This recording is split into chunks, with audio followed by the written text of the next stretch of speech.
Hamıya salam. Bugün sizə günlük rutinimdən bəhs edəcəm. Gördüyünüz kimi qəşəng duşumu alıram və duş alarkən də saç şampunumu, bədən gelimi ən keyfiyyətlisini seçirəm. Çünki saçlarımı və özümü çox sevirəm.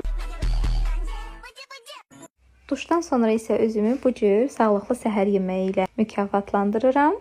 Ardından isə keçirəm bir diyetoloq olaraq ailəm və uşaqlarım üçün sağlıqlı günorta yeməyi hazırlamağa və bu halın yüksək olması çox önəmli deyib yüksək səslə bir musiqi açıram. O sırada isə həyat yoldaşım qapını döyürmüş və mən hər zamanki kimi musiqinin səsindən qapının səsini eşidə bilmirəm və məcbur qalıb yoldaşım öz imkanları ilə qapını açır. Mən isə hər situasiyada olduğu kimi yenə o sloqanımızı istifadə edirəm.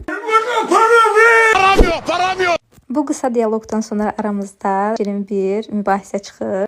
Aldım, ben gitmek istiyorum. Onu aldım, sıkıldım. Ne kadar dinleyeceğim bunları? O əsnada isə ağlıma gəlir ki, çölə çıxmaq üçün hazırlanıb bəxtimi bir daha sınayım. Geldi bir şey. Öncə ətrimi vurub ardından günəş kremimi çəkib keçirəm sürməmi çəkməyə. Sonra dodaq kombomu eləyib bu şəkildə hazırlanıram və pul üçün yoldaşıma təkrar müraciət etməyə gedirəm. Yoldaşım isə yenə Param kalmadı. Param yok. cavabımı alıb keçirəm pəncərənin qarşısına ki, heç olmasa burada overthinking edərəm. O sırada isə yoldaşım az öncə dava eləyərkən bəzi sözləri yanlışlıqla səhv edir, ağlıma gələr. Havalandığımı düşünən həyat yoldaşım Ne gülüyorsun lan? Gülüyorsun lan.